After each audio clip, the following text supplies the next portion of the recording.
Salut, c'est Fat Black, de retour avec une nouvelle vidéo. Comme je l'avais dit, je souhaite être plus présent, de façon plus régulière sur la chaîne.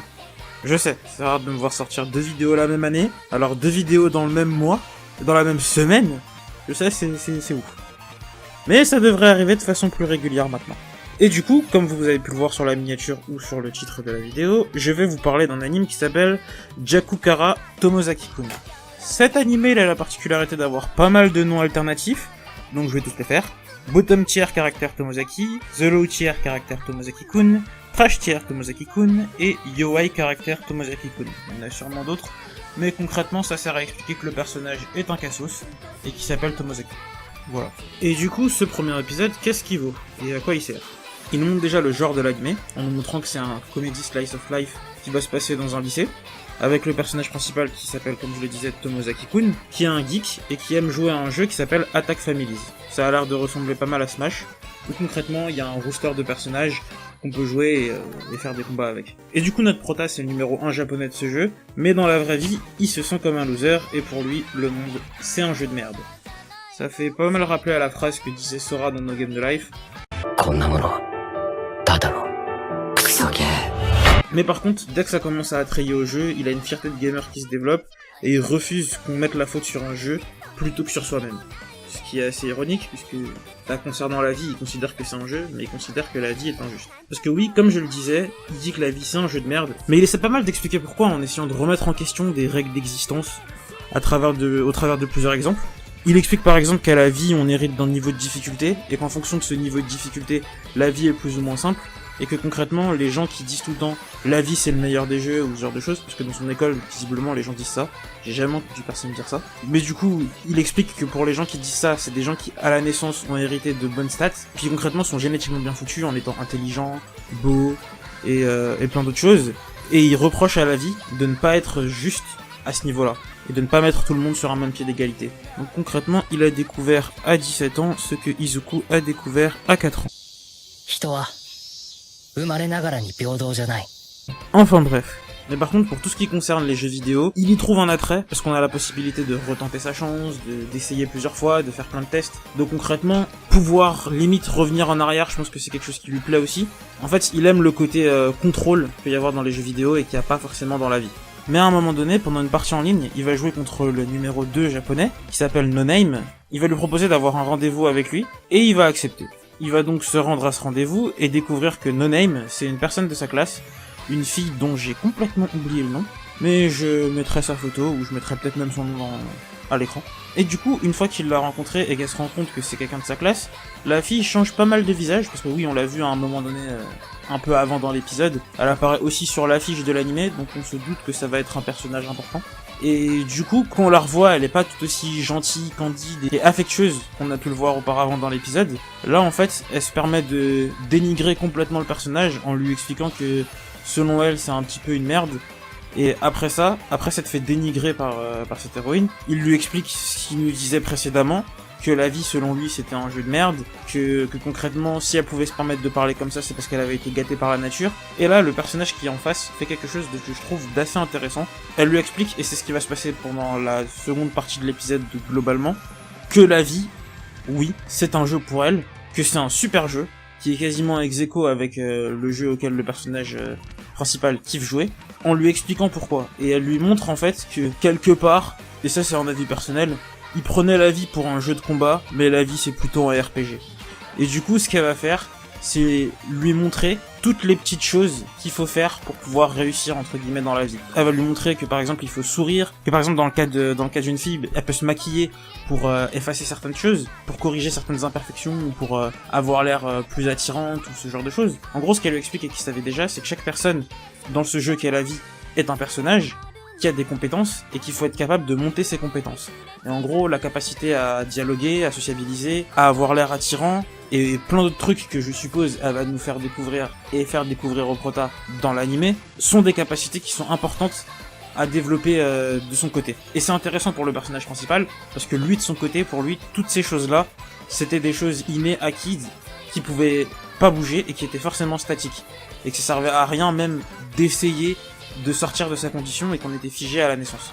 D'où le fait que pour moi j'explique que selon moi le prota pensait que les jeux étaient un jeu de combat, et du coup ce qu'elle lui fait c'est qu'elle lui crée un système de quête, avec carrément un système de quête journalière. Au début il va devoir par exemple parler avec 3 filles tous les jours, et il va devoir être capable de faire en sorte que ses amis, parce qu'il va devoir réussir à trouver des amis, à s'en créer, parce que c'est un geek plutôt associable qui parle à personne et qui est méprisé par tous. Il va devoir réussir à se faire des amis en appliquant les conseils qu'elle va lui donner, et être capable de faire en sorte qu'il lui pose la question: ouais, mais qu'est-ce qui s'est passé dans ta vie? T'as eu une copine? C'est ça qui a entraîné ton changement? En gros, faire en sorte qu'il soit capable d'arriver à ce stade-là. C'est son but.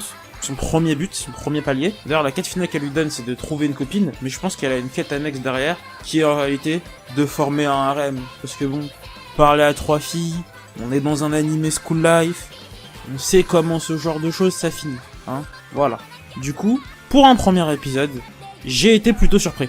En vrai, l'anime est vraiment intéressant, dans le sens où la façon dont parlent les personnages, surtout les 2 personnages principaux, parce qu'il y en a quelques autres qui apparaissent aussi dans l'épisode. Concrètement, au début, on a un personnage qui est caractérisé comme étant un normie par le personnage principal, et qui concrètement est un petit peu un con, c'est comme ça que moi je le vois, qui se la joue ouais non mais de toute façon quand on joue au jeu j'ai pas le bon personnage, c'est pour ça que je perds. Ce que je trouve intéressant, parce que à mes yeux lui c'est un con de parler comme ça, mais quand le personnage principal parle plus ou moins de la même manière en expliquant que la vie c'est un jeu sur lequel on n'a pas de contrôle, bah la sensation que l'anime dégage c'est qu'on a plus de la peine pour ce personnage, alors que pour le premier on a plus tendance à le mépriser quand il va dire ça. Et cette capacité que l'anime a, je la trouve intéressante. Mais c'est quelque chose qu'on retrouve quand même, je trouve, dans pas mal d'animés. Donc c'est intéressant, mais c'est pas ça qui rend l'anime intéressante pour moi. C'est plus la façon dont parle le personnage principal et dont parle l'héroïne qui va lui faire changer d'avis. Je suis aussi intéressé et intrigué par ce que va donner l'héroïne, parce que je me dis qu'on va pas juste la voir donner des leçons au personnage principal, mais voir aussi à un moment donné sa propre quête, voir qu'est-ce que elle va pouvoir rechercher et en quoi elle va pouvoir s'améliorer. Parce que certes, elle va tirer le personnage principal vers le haut, mais je pense que le personnage principal, à sa façon, va pouvoir la tirer vers le haut aussi. Parce qu'actuellement, sa quête, c'est réussir à battre le personnage dans ce jeu vidéo qui constitue une part très très importante de leur vie et qu'elle place au même niveau que la vie carrément, en termes de fun, d'intérêt et de passion, on va dire. Du coup, ce personnage-là, je me demande aussi comment il va se transformer, comment il va se développer, tout ça. Après, en ce qui concerne le côté production, c'est un animé qui en France est licencié par Wakanim et qui est produit par le studio Project Number 9. Alors j'ai cherché qu'est-ce qu'ils avaient pu faire avant, je vais mettre quelques exemples, mais ils ont rien fait de notable. Mais en ce qui concerne l'animation de cet épisode, je l'ai trouvé bonne, sans être folle. Ça a la qualité d'animation d'un animé générique, je dirais. À voir s'il va se passer des choses dans l'animé qui permettent de rendre l'animation plus folle, mais je pense pas, franchement. Ça a l'air d'être un animé qui est plutôt calme, même si dans les styles de l'animé, il y a comédie, romance et drame, mais bon, le drame, on le trouve un petit peu partout. Du coup, j'attends de voir. Je me demande aussi comment va se constituer le harem, même si en soi, en regardant l'opening à la fin, on a pu voir un petit peu les personnages qui pourraient le compléter, qui pourraient le constituer plutôt, voilà. Et je me demande aussi si le personnage qu'on a vu au début, qui joue contre le prota, sera un personnage qui va être récurrent, un personnage principal, ou si c'était juste un personnage anecdotique. Parce que en général, les personnages qui ont un character design non générique, et c'était son cas, sont des personnages qui sont récurrents. Et du coup, dans son cas, le fait de le montrer dans le premier épisode comme étant un connard, je me dis qu'on va partir sur la quête de montrer que ce personnage, au-delà d'être un connard, c'est un mec qui a une vie compliquée, qui est pas si méchant que ça, qui au fond a bon fond. Et très sincèrement, si on part sur ça va me faire chier. J'espère que l'anime ne tombera pas dans ce piège-là. Et pour ce qui est des 2 personnages principaux, sur ce que j'imagine comme étant leur avenir, je me dis plus que le personnage principal va avoir une quête d'affirmation, qui va devoir prendre confiance en lui. J'espère qu'ils vont pas le faire changer complètement de façon instantanée. Déjà que là, il a commencé à avoir un déclic et à réussir à exprimer son opinion avec la prota. Je me demande vraiment où ça va aller. Pour la prota, je me demande, comme je le disais tout à l'heure, en fait, je me demande qu'est-ce qu'ils vont en faire, quel développement ils vont lui donner, et j'espère qu'ils vont pas juste la mettre en mode sensei, qu'ils vont potentiellement lui développer une sous-intrigue ou même une intrigue principale, en fait, qui sera intéressante. Après, pour le côté romance de l'anime, je pense que c'est quand même assez obvious. Il va y avoir, 3, 4, 5 meufs qui vont apparaître, qui vont être des sous-intrigues romantiques, pour qu'au final, le protagoniste se redirige vers l'héroïne, et à la fin, ils vont se mettre ensemble. Est-ce que ce sera à la fin des 12 épisodes? Je sais pas, j'ai pas regardé combien de tomes faisait le light novel et combien de tomes pouvait faire le manga. Je sais pas où ça en est actuellement, faudrait que je regarde ça. Je pense que je mettrai une info pendant que je ferai le montage de la review. Et voilà. Du coup, j'ai pas d'autres trucs à ajouter, donc je vous dis likez si vous aimez, likez si vous aimez pas, abonnez-vous si vous voulez et partagez si vous le sentez, mais surtout commentez.